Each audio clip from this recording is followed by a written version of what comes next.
artigo de 2002 do Jornal de Saúde Ocupacional mostra claramente a relação entre campos eletromagnéticos e aumento dos radicais livres, sendo por isso aconselhável a toma de algumas vitaminas. Também um artigo de 2015 do jornal Scientific Reports apresenta como resultado da exposição um déficit de aprendizagem e memória. O que foi depois provado num artigo de 2017 na revista Child Development, essencialmente nas crianças, a relação entre a tecnologia wireless e o desenvolvimento infantil.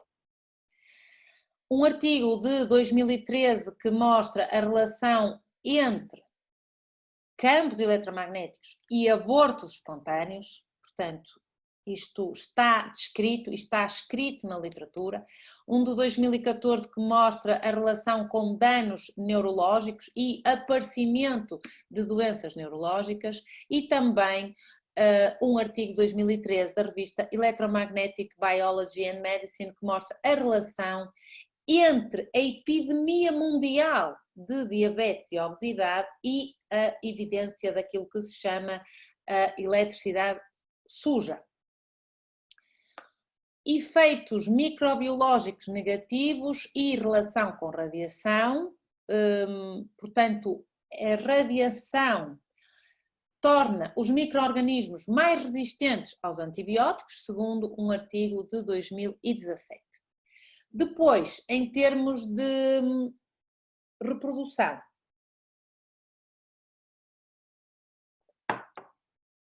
pois não é a chávena do Natal, hoje foi a chávena da Mimi, porque já agora não podemos ir à Disney, portanto temos que usar as chávenas em casa.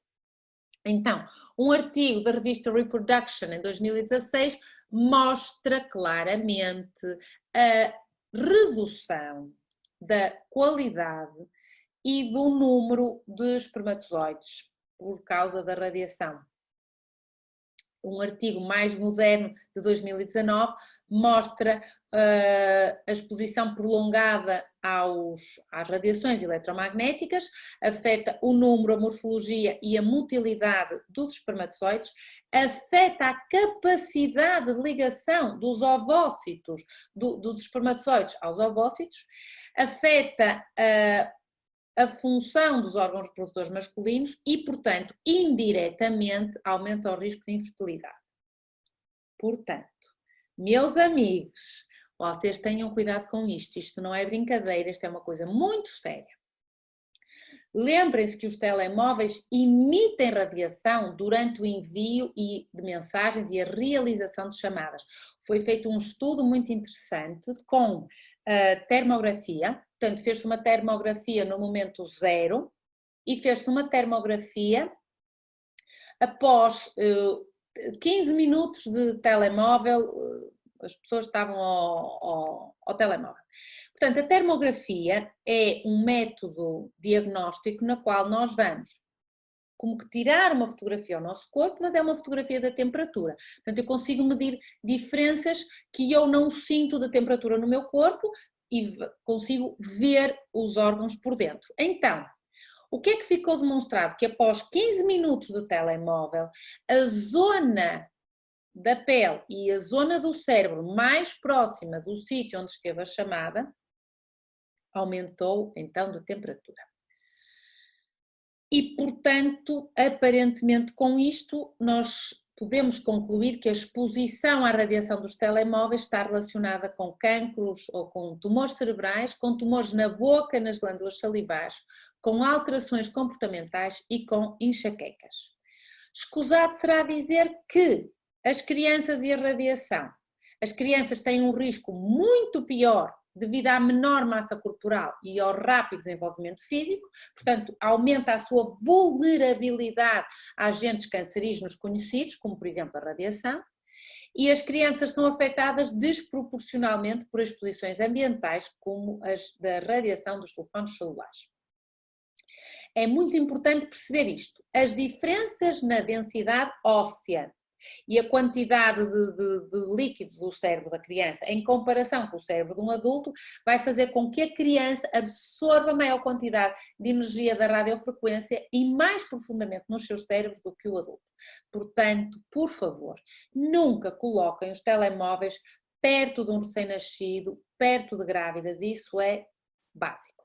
Então, em forma de resumo e conclusão, porque hoje seria uma mini palestra, só que eu, já perceberam que eu as minis dou o tempo todo na mesma. Então, com todo este pânico daquilo que eu vos contei, dos efeitos nocivos e nefastos que estão claramente estudados e cientificamente provados em relação ao eletromagnetismo artificial, o que é que nós podemos fazer?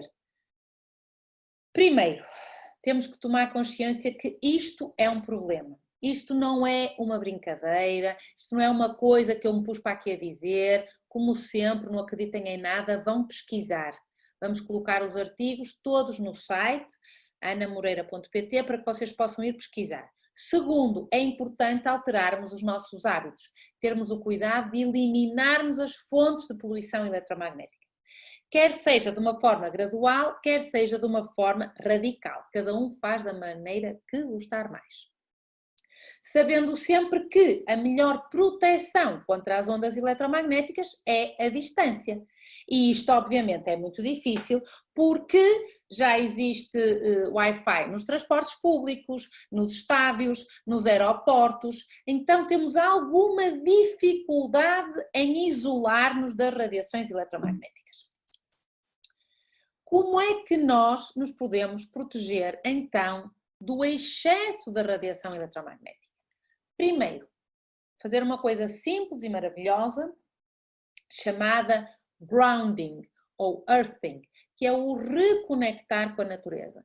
Pôr os pezinhos na relva, pôr os pés na areia, principalmente na zona onde a areia está úmida e seca, onde bate o mar, nessa linha de areia, é muito importante e ajuda a drenar a radiação.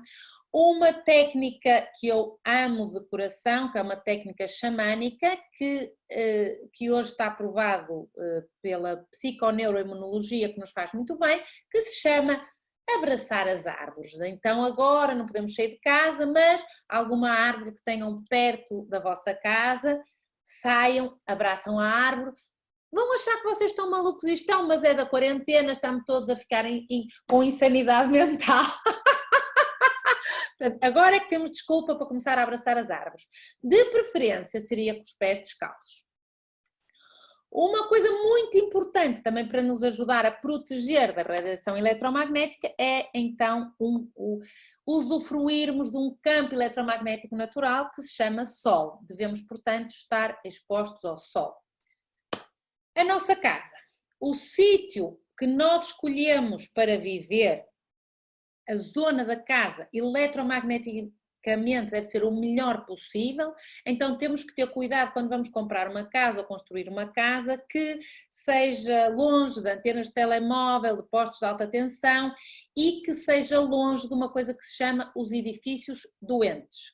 Vou rapidamente explicar-vos o que são os edifícios doentes.